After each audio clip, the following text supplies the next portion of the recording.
Welcome back. You're watching CNN News 18 and we have some breaking news that's now coming in. World number 1 Magnus Carlsen has won the first game is what we're learning from the Chess World Cup finals. Remember, Magnus Carlsen is playing against India's Praggnanandhaa, the child protégé teen sensation now, and the one that India has been rooting for. There are two games that were supposed to be played. The first game has gone Magnus Carlsen's way. Praggnanandhaa has to win the other game to stay in the game, and then it would go to perhaps the blitz round. That's what we are now gathering. The pressure is mounting on Praggnanandhaa.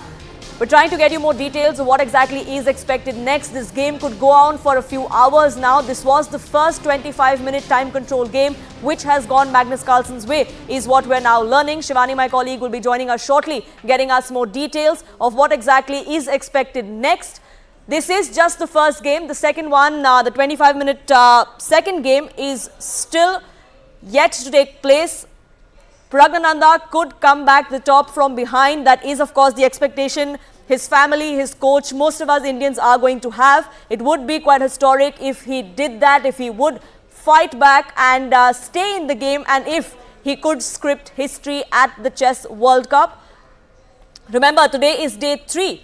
The first two classic games were drawn, which is why today we are in this sudden death sort of a situation, which is the tiebreaker. Two games were going to be played between the two. The first one has now gone the way of world number 1 Magnus Carlsen. He is competing against Praggnanandhaa. The both have come head to head in the past as well. On several occasions, Praggnanandhaa has also defeated Magnus Carlsen. So the pressure is on both of them. With the first game going Carlsen's way, the pressure on Praggnanandhaa, of course, only going to increase. He will have to win the second game if he has to keep this his way. Then, of course, it would go to the blitz round.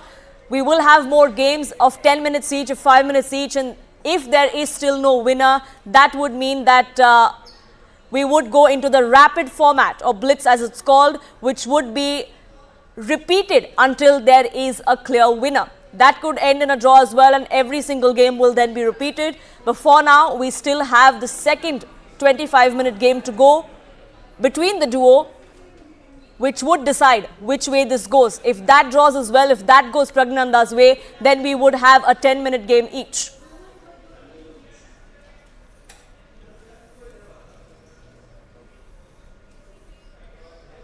The second game of this clash is what we're going to be seeing in just a few minutes from now. It's a nail-biting tiebreaker session today.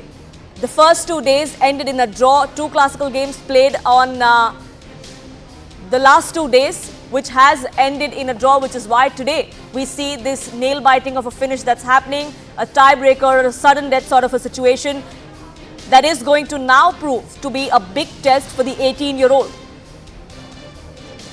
Remember, he is up against Magnus Carlsen. He's the world number 1. The Norwegian is a 5-time undisputed world champion.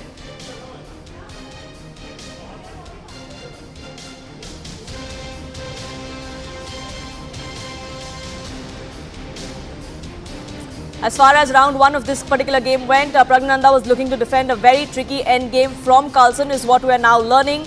In the last 5 minutes, really, or the last 3 minutes, is when it went Magnus Carlsen's way.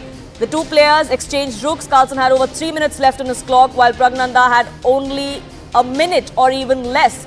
That is where it got completely intense, and Magnus then ended up winning the first round.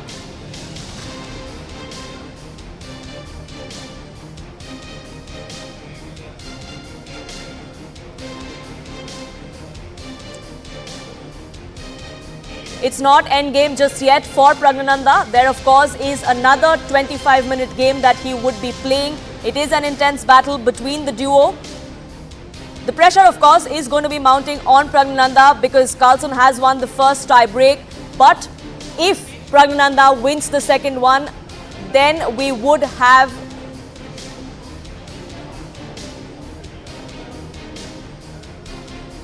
Praggnanandhaa's coach is now joining us here on this broadcast. Ramesh, thank you so much for speaking with us here on CNN News 18. The first game has gone Magnus Carlsen's way. Your first reaction? Yeah, it's slightly disappointing that Prag lost, but he had a very decent position for the large part of the game.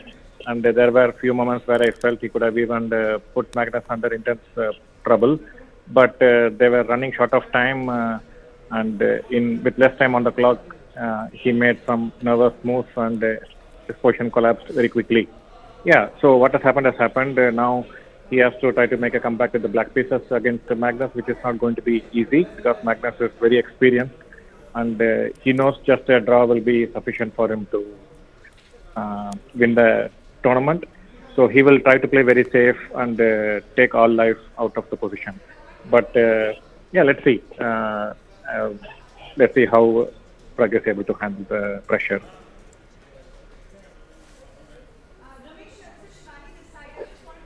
What did you think went wrong for Praggnanandhaa there? Was it the time pressure? The pawn to a6 move is being considered what put him in a very poor position towards the end. Was it the clock pressure that got to him eventually? Yeah, basically like a lack of time. That is the main issue here. He spent a lot of time in the earlier moves, and when the game was becoming very critical, he had almost no time on the clock, and he had to just try to bluff his way out, and it did not work. So he should probably manage time better, not give such a time lead to Magnus the second game. Yes. Yeah, So I think how do the you- time management could have been. Yes, time management could have been better. So how do you recover from something like this, knowing that the next match or the game is a must-win from a position like this, and of course it will be the 25 plus 10 game. How do you recover from something like this, and how often does that happen? No, like in this tournament itself, he has faced in similar situations where he had to win against strong players with the black pieces. He had managed to do it like 3-4 times. But that doesn't mean like because you have done something in the past, you can do it in the future or at the present as well. So it all depends on how both players play.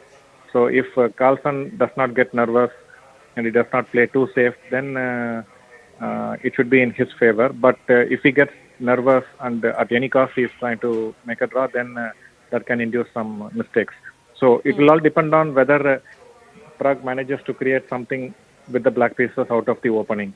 If he can get a messy position, then it will be like in his favor. But if Magnus manages to keep everything very quiet, then it will be very difficult to win with the black pieces, play for a win with the black pieces. Yes, it will all come because- down to the choice of openings and then outs. Yes, because you have to force a win here, and that is always harder, especially when the other player knows that all they have to do is manage a draw.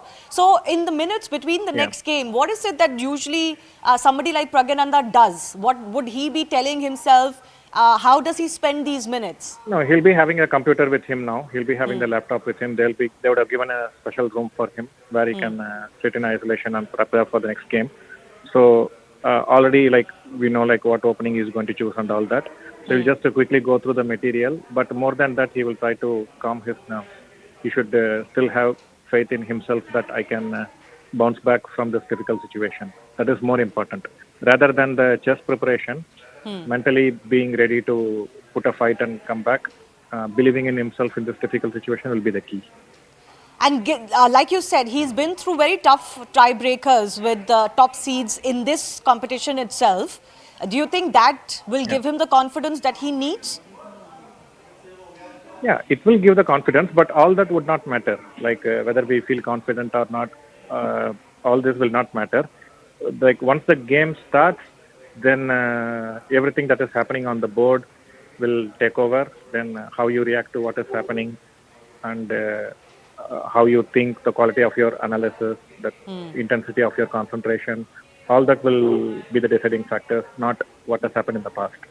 So we should try not to get too much influence about what has happened, not overly analyze it. That is for the after the event is over, from Prag's viewpoint. Yes, And, RB Ramesh, he will I just do try thank to you tell for himself- joining us, and we'll of course come back to you after the second game of the tiebreaker as well.